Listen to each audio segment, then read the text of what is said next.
We all struggle with feeling like there's not enough time in the day to be productive personally or professionally.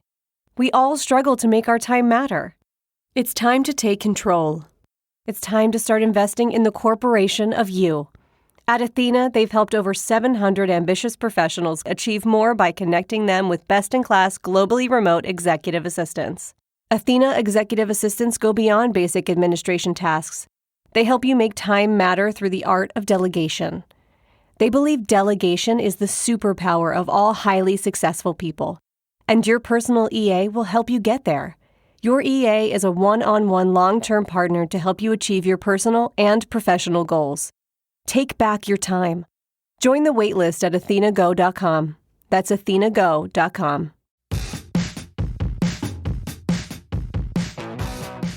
Hey folks, it's Matt Zachary, and welcome to VAXON, a weekly segment of my podcast Adaptations right here on the OffScrip Media Network.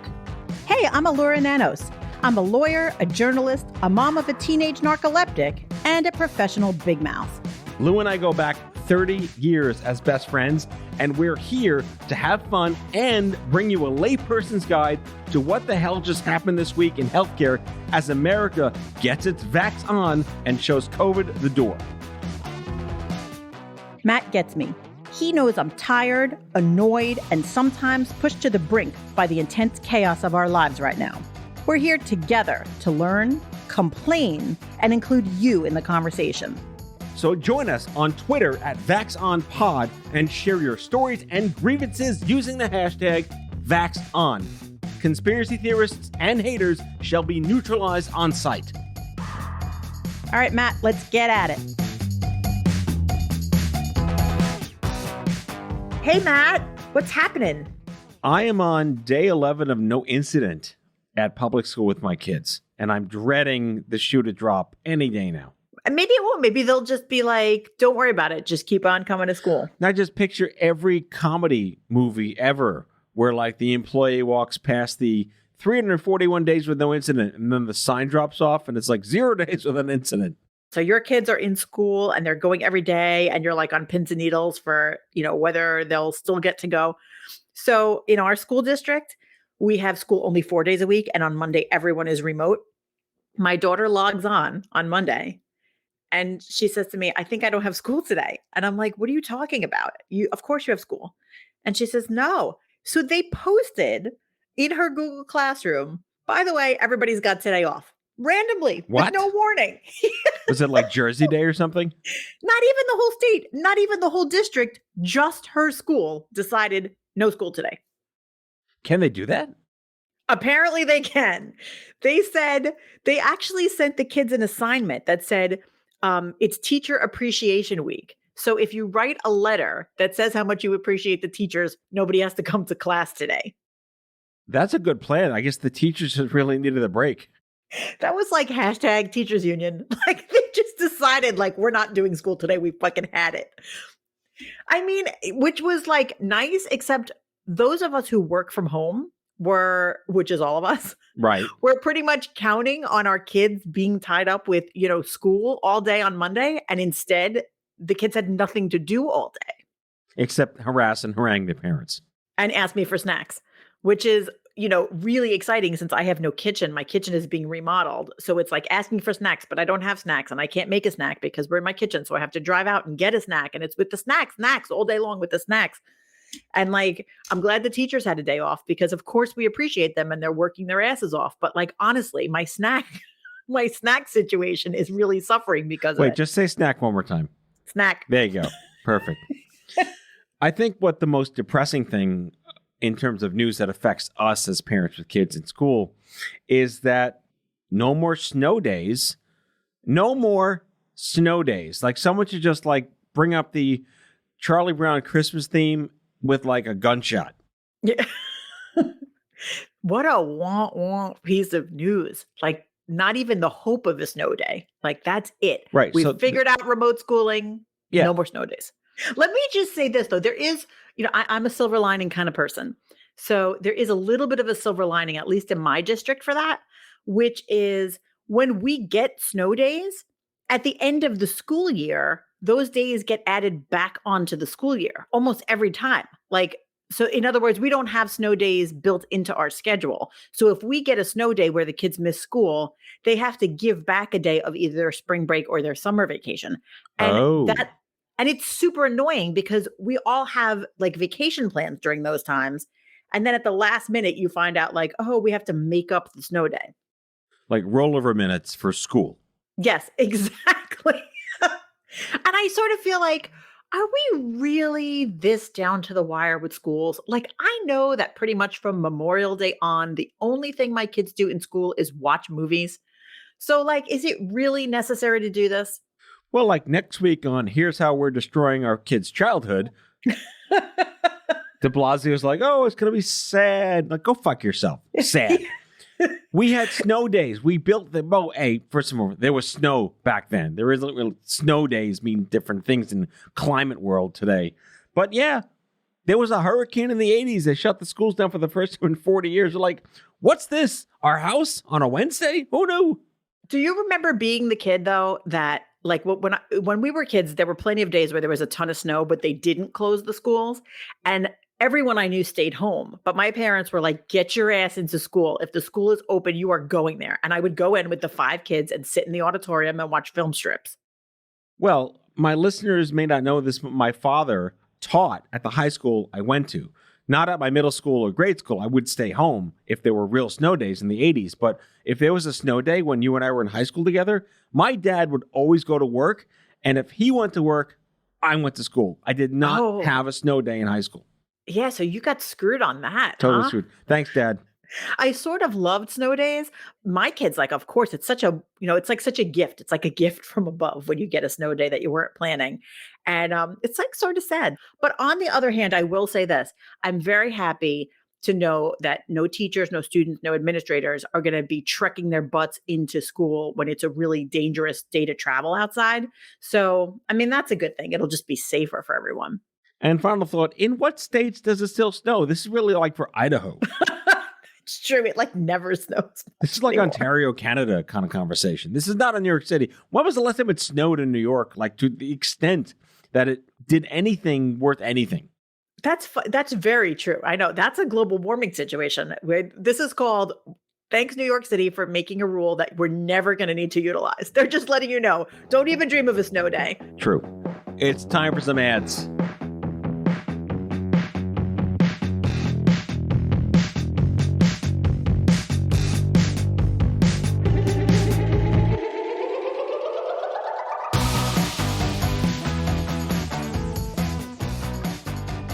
Okay, Elura, what do we got next? So, okay, we need to have this very important discussion because I'm conflicted, I'm torn, and I feel like I need you to walk me through this. Sexy, sultry, erotic patents. What's the deal? So the Biden administration is saying that it supports the idea of lifting patent protections for the vaccines. So in other words, the pharmaceutical companies have developed the vaccines and they own the patents for the formula for the vaccine. And the Biden administration is saying that they support just opening it up so that they don't own it anymore and that it can be therefore these vaccines would be able to be widely produced because it wouldn't be intellectual property that's only owned by the manufacturers. Does that open up a Pandora's box of poor quality when these cassette tape copies of cassette tape copies of cassette tape copy companies try to make vaccines? I really like that analogy. I have to tell you. It's like an 80s reference. Yeah, tape something off the radio and then tape it again. Possibly the CEO of Pfizer, he's warning, like, listen, if you open it up and we don't have the patent anymore, he says that what's going to happen is that there's going to become a worldwide race for the raw materials. So everyone will try to get the raw materials needed for the vaccines. And then the companies who initially created it are going to be like SOL and they're not going to be able to have enough of the stuff to make the vaccines. Yeah, I'm on the fence about this because, we talk like in software open source, right? Mm-hmm. Open source means anyone has access to the code, do what you want with it, but then you get all sorts of shitty things versus, the Apples and the Samsungs. I mean, Android itself is an open standard. Anyone can make anything with Android. Your product can be totally shitty or it could be a Samsung with really decent Android. whereas Apple is a closed system and they can suck, but it's their fault. Thank you for making a tech analogy that just used all of my brain power to follow. But yes. But yeah, that's true. I mean, I think that it is a good analogy because there's a lot of logic and sort of fairness concerns behind making formulas and intellectual property open and available to everyone. There's a lot of good that can come out of it. On the other hand, it does have the potential for potentially messing up quality, for creating other problems like too many competitors in the same market, thus making it very difficult for the right people to produce something. And when you're talking about a product that the whole world is relying on in a real life and death situation, we want to make sure that it's done the right way. So where do you come out on this? What do you think? And I feel like consolidating where there's efficacy and quality in manufacturing is the right way to go, because then you're guaranteed that it works. Starting from scratch with a whole new company in the middle of nowhere with scraps from these, where's the quality assurance in quote unquote open sourcing and not patenting this? I mean, yeah, I think that that's a very real concern. On the other hand, the transactional lawyer in me likes to think that there must be some sort of midway solution on this. Like, isn't there a way that instead of just removing patent protection, can't the trade organizations convince, the big pharmaceutical companies that make the vaccines to license it to reputable other companies that perhaps could just manufacture more in the correct way? Like, isn't there some midway between, hey, everyone can do this and no one can do it? Back when I was a patent attorney, which was never, I always said whatever you said. I mean, it's kind of like, Queen doesn't let everyone sing its songs, but they do let Adam Lambert sing it because he's got a really good voice. Well, like, it same goes back idea. to like the cover band, right? Cover bands can be good. Can be bad.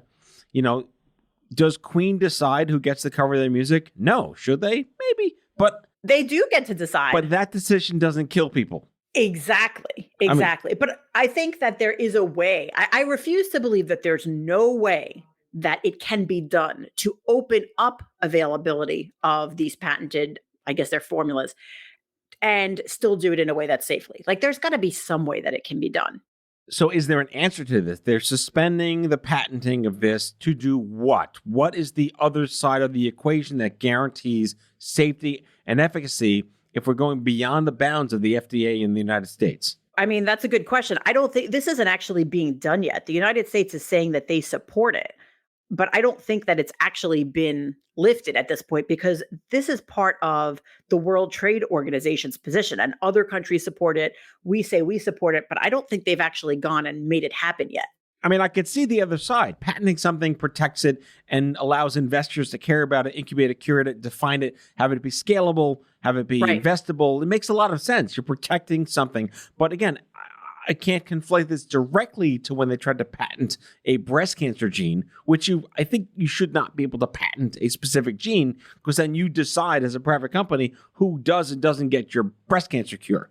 But at the same time, does self-limiting this to a patent create Hatfield, McCoy, Morlock, Eloy? You get the vaccine, but you get the shit of your vaccine. Yeah, I think that these concerns are really, really valid. I think it's not an easy answer. I would love to say, free market, and that's an easy answer, but it's just not that simple. There's going to be good reasons to restrict patent protection, but there's going to be also some really valid concerns about what kind of domino effect it might have on the market, on healthcare, on all of us. This is a situation that we kind of can't afford to be really wrong.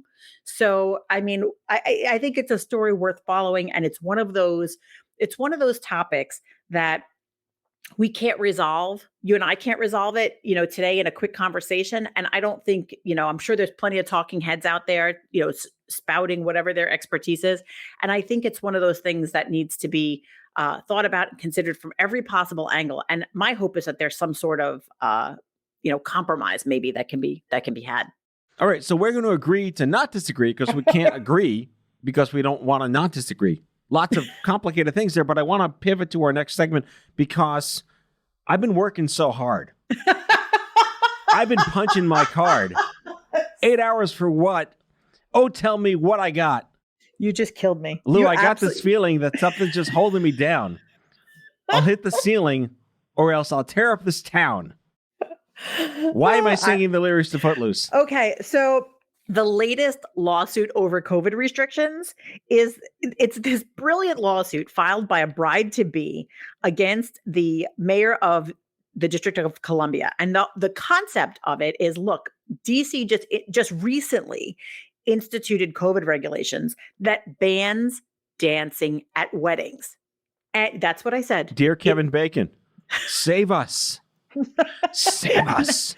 In fact, the bride's complaint even referenced Footloose in the body of the document, saying this is exactly like Footloose. And what's weird about it is dancing is actually allowed in other contexts. Like there are dance classes that are allowed and Zumba classes and fitness classes, and dancing is allowed as an activity, just not at weddings. WWKLD.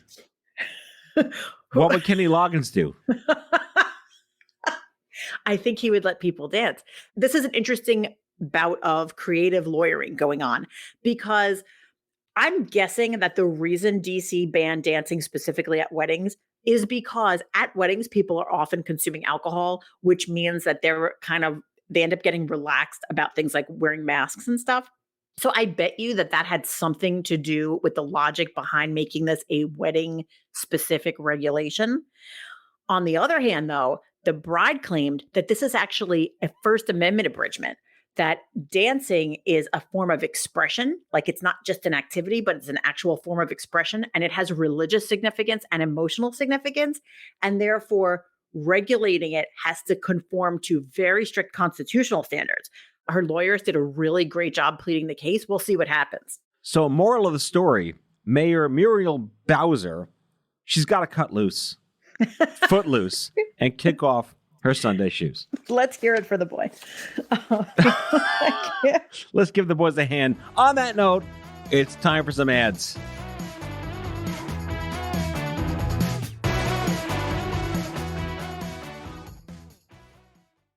Has your chronic illness made it difficult to continue working in the traditional way? Want to learn how to find and create flexible remote work that both accommodates your chronic illness and generates an income? Join the Patients Getting Paid membership, a community of chronicpreneurs where people just like you find workshops and trainings, weekly updated condition-specific gigs, twice monthly coaching calls, co-workings, accountability, and the kindest community to support you on your path to make money while working from anywhere and taking good care of yourself. Learn more or join us at patientsgettingpaid.com.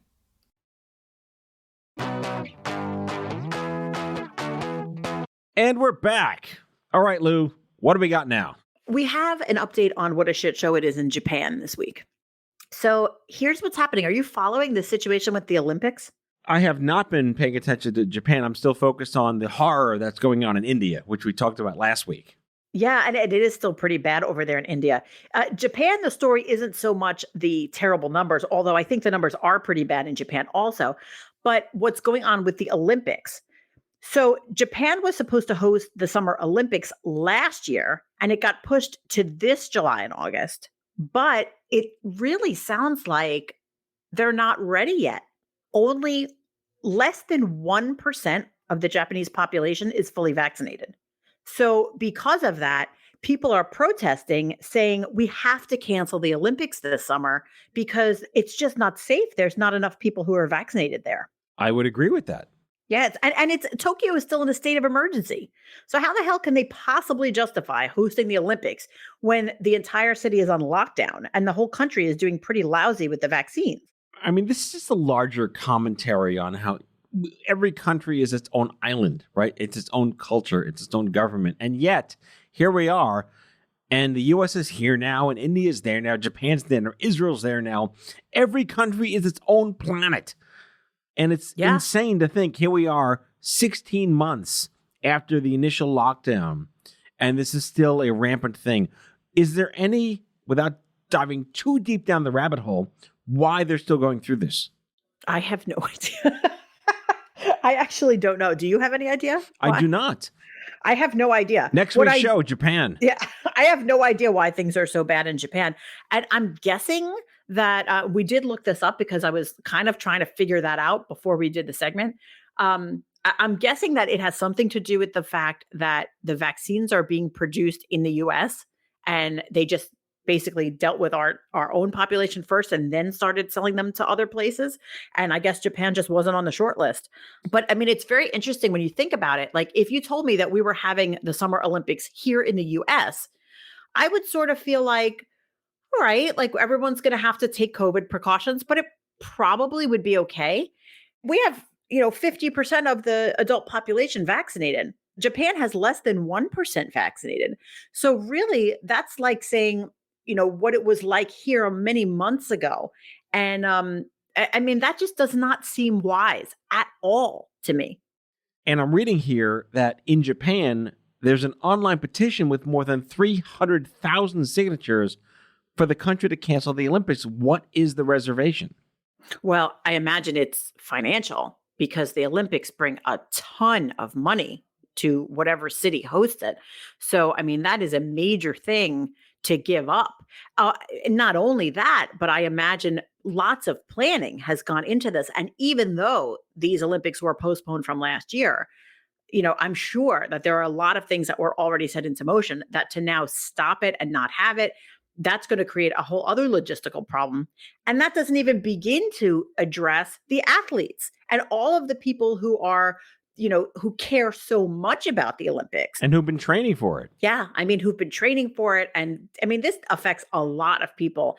And when you think about how special the Olympics are and how much goes into, making the Olympic team and getting there and training and getting ready, it's really denying these athletes and fans and everyone, such an opportunity. I know how I felt last year when our local swim club's swim championship was canceled. We were devastated for our kids.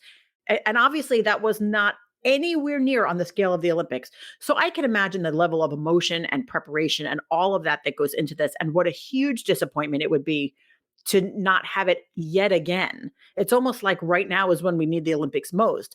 But I mean, it's one of those situations that we have to, put safety before, I guess, what our hopes are for the event. I mean, I can't speak for the whole country of Japan or the world, of course, but can they do something like they did with Major League Baseball and sports in the U.S. where there's just no one there, but they're still competing? I mean, I would like to think so. I would like to think that there's some way to do it where maybe the athletes are vaccinated. I don't know, the population of Japan might not be vaccinated, but I'm imagining that a lot of the athletes are probably vaccinated. So maybe there's a way they can do it. I mean, they did it with other sports. They did it with the Super Bowl, right? Yes, the Super Bowl they did. Was played in an empty stadium. I mean, every baseball game I see on television, and yes, I do on occasion watch baseball on television, has cardboard cutouts of people in the stands.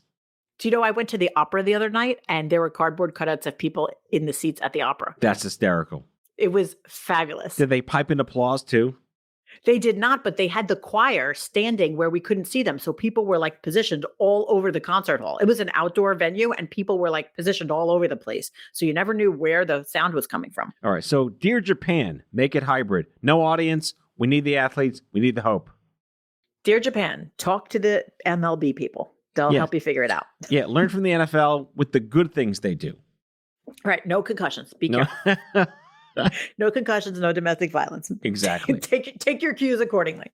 Okay, wrapping up, some really good news today. And I mean today, as we're recording this, Tuesday, the FDA has authorized Pfizer's coronavirus vaccine for adolescents 12 to 15. And Elura, that's your daughter. It will be her in August. So she'll get vaccinated before she gets to start the next school year. I'm so relieved and so happy about it. It's really amazing to see the difference that the vaccine makes. So my daughter, like most kids, is terrified of getting shots. She heard the news. She was someplace where they publicly said that when she's 12, she can get the vaccine. And she actually said, "Oh, I hope I can go the day after my birthday." And I mean, to me, this was amazing that instead of being afraid of getting a shot, she really understands, even as a kid, what a difference it will make in her life. And she can't wait to get it. Do you have any hesitancy whatsoever as a mother that this vaccine is they'll say safe and effective, right? This is not an anti-vaccine conversation. But do you think in the ether of conversation that will be out there, no doubt, this week and next week and the following, that the same dose that goes to an 80-year-old man should be the same dose that goes to a 12-year-old girl? Let me say this about medicines and doses and all that. I have no idea how this stuff is supposed to work.